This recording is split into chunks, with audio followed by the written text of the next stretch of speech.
I said, you got, multiple different types of fans, those that look at it from the surface and go, yeah, we are 3-1. What's everybody complaining about? And those that kind of look at it from a reality standpoint and know that there's a lot of major issues on offense. So just kind of your thoughts on that. Yeah, I think if you had been moving forward, even with the game last week, if you're saying, okay, there's some signs there, but I think like most people, I just don't think Missouri's very good, and it took everything that they had to give you the football game last week, and so that's the thing. That just haven't seen much to build onto for this team, and a little bit defensively last week, but I think it was more about two offenses that just weren't very good last week, more than a defensive struggle, and so. Yeah, what can you build on? Can you find something to cling to? And I had somebody ask me in my mailbag this week, what's the identity of this team? And I don't know. I mean, we're 4 games in. I have no idea what the identity of this team is, other than it's. I would say it's Jekyll and Hyde, but it's not really. It's more just Hyde because there's, they haven't done a whole lot to this point. But you look at it, and there's still some pieces, but you start thinking about it. I think about it in NFL terms. What do NFL teams do? They get the ball to their best players and see if those guys can make plays. Well, for Auburn, obviously it's your 2 running backs, but it's also Javarius Johnson, and he didn't have a touch last week, didn't have a target last week unless there was one that we missed. And so I think about getting the ball to your best players and seeing if they can make plays. That's the key now. And right now, Robbie Ashford is one of those guys, and it may take 18 to 20 runs from Robbie Ashford for this team to do something. You may have to put him out there and may have to get beat up a little bit, but that may be the best chance for this offense right now. Well, I know Brian Harsin earlier in the week said that T.J. Finley was going to practice. Is his status official now? No, well, we didn't ever get official last week either, so there's no official status. Do not expect him to play unless potentially he's there as an emergency guy. I think he's been out there. I don't know that he's thrown a bunch this week. So, unless it's an emergency situation, I would expect Robbie Ashford and Holden Gerner to once again be the first 2 options for Auburn to quarterback on Saturday.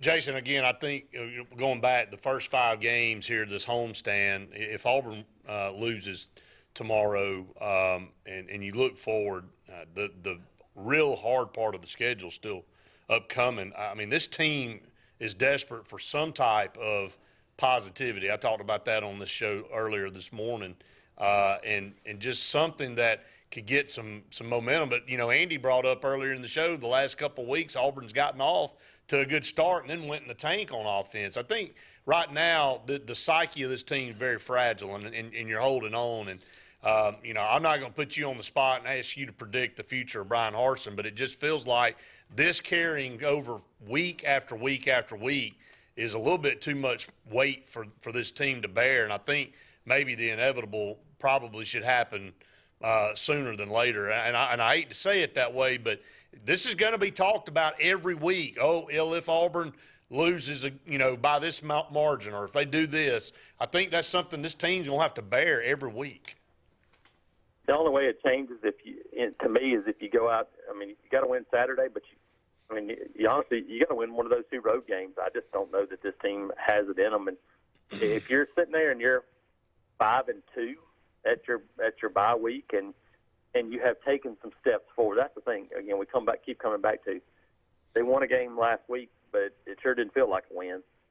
And you win a game Saturday, and when people go, okay, I saw something there that was an improvement. You got to start having some of those moments. And sometimes you can win games and people still go, but I see the end result down the road. That's the thing.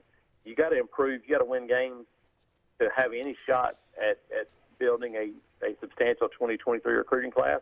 Well, in the end, I keep coming back to the Penn State game. Even last week, if Auburn was top 10 last year in recruiting, and right now it's sitting at 7 in the country, people would go, oh, man, I don't like what it's looking like. But I see the end result coming because of what's happening in the recruiting trail. But when you don't have either one of those things for people, that's when it becomes a concern. And I think that's the bigger issue right now. Jason, we really appreciate you joining us. I wish the outlook was better. Well, I think but everybody's it trying. is what it They're is. trying to make it that way, but I think what Jason's saying is, man, right now there's not a lot to cling to. You got to figure out a way to turn it around. Absolutely. Yeah, and I tell you what, before we go, I got to give the fans a lot of credit. They stayed there last week. They made an impact in that football game, and I think Auburn fans are going to show up tomorrow night and make an impact in that game. So, for the outside world and the Twitter world that thinks, well, this, and this, come sit in that stadium tomorrow and listen to it and watch it, and you'll see what Auburn fans are really about, which is Auburn. And that's still something that people can cling to no matter what happens on the field. That's exactly And if right. nothing else, that means something to those kids. Well, I said it. Prospects sitting in the stands as well. Yeah, and I said it earlier. I said the fans are going to have to help the team, and the team's going to have to reciprocate. They're going to have to help the fans stay in it. Yep, absolutely. Give them something to cheer about. All right. Thank you, Jason. Have a great week and have a great weekend. Thanks, guys. Thank you, buddy. Appreciate it. We'll just keep it here to the last break, to the end of the show. But sorry about that. We had a little power outage. Think about it. Just still boggles my mind. This is not necessarily, ultra relevant, but I just think back to we're 6-2, ranked in the top 25. You've just beaten a 10-win Ole Miss team, a 10-win Ole Miss team. That's right. And you got Bo Nix. Bo Nix is not hurt. The wheels fell off. And you, absolutely hit a brick wall. And it has never been even remotely close to the same. You go to Texas A&M, and you cannot score anything. You lose 20. You hurt your future quarterback. And then, you hurt your future quarterback. Yeah. But then, you go Mississippi. The Mississippi State game happens. And it just that's where it really and nobody can really put a finger on any of it. How did that happen? Nobody. Well, not only do you play like crap against in the second half against Mississippi State, you look horrible on the road against South Carolina, and then you come back and you should have beat Alabama, who played for a national championship. I just like, man, what in the world is going on down here? But I'm telling you, the crossroads Auburn sits at right now is this recruiting situation. Mm-hmm. And, Jason has always been an optimist, and he's still optimistic on certain things. But at some point in time, you say stuff, people go, all right, that guy, he's just pumping sunshine. Jason's been realistic about, and just like us, what are you clinging to right now in this football program? That gives you a warm and fuzzy. Don't look at 3-1. Don't look at 1-0. Don't try to be some kind of sunshine pumping Auburn fan that goes, man, well, I can't believe everybody's down on this team. Get in reality and look at what you're dealing with a coach that feels like he's out of sorts totally. Look at a recruiting class that's ranked in the 50s, and you're looking at the future and you're going, well, if we want to turn this around, how do you do it? You get players. Well, how do you get players to buy in? You got to give them something to show that, hey, and Jason made a good point. That stadium, that environment, that's a special place. You as a player, you said this earlier, that, playing time still means something to kids no matter what all's going on with NIL and all that. But an environment, is that the kind of environment you want to play in, or do you want to go to Ole Miss where you're up on a team like Tulsa and you heard Lane Kiffin complaining like, look, man, for 2 years I've tried social media, everything. I can't get anybody to show up these games. And that's when all the Ole Miss fans go on the post and all going, well, see, here we go. He's gone. He's going to Auburn. We suck. We can't do anything over here. We can't have anything that's nice. Because Lane Kiffin would rather go to a place that's got 88,000 people cheering. And you look over there at Ole Miss and half the stadium's empty. Yeah. Look, the stadium was full of high-profile recruits for Penn State, and that turned out to be a disaster on the field. The entire IMG Academy team was in attendance for the Missouri game. Now, Auburn won the game, and again, I think to Jason's point, the fans stuck around, and that may mean something, and it was still a good environment at the end of that game. Well, there's going to be more 4- and 5-star guys in the stadium Saturday than there's been all year. It's only one thing that's going to fix all this. You got to win. No, it's not that. Well, winning cures all. Well, but this isn't going to happen with this coach. Okay, I think this is what I'm saying.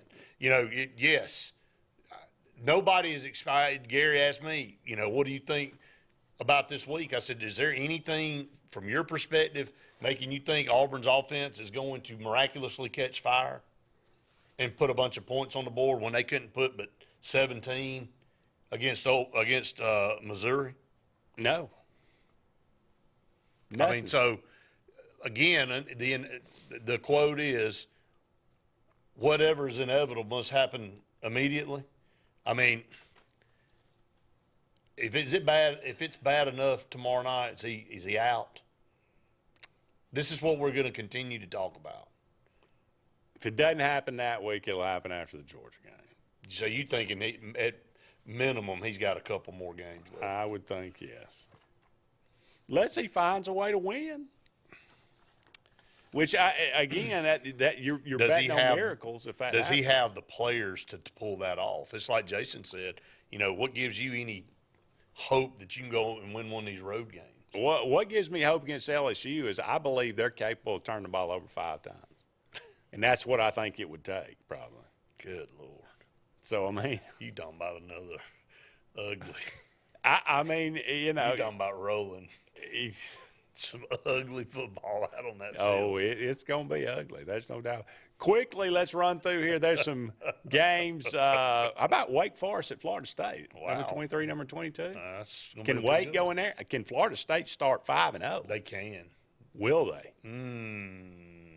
Wake Forest pretty dangerous offensively. Should have beat Clemson last week. I don't know. Depends on what kind of environment Florida State has. They've been struggling the last few years of drawing people. So I'm going to go with the Demon Deacons.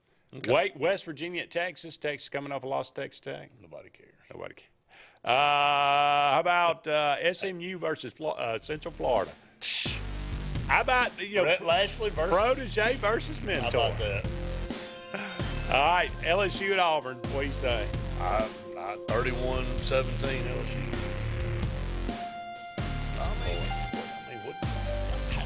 How are they going to break 20? How are they going to score? I'm being generous. I'm going to say 34-9. LSU. That's worse.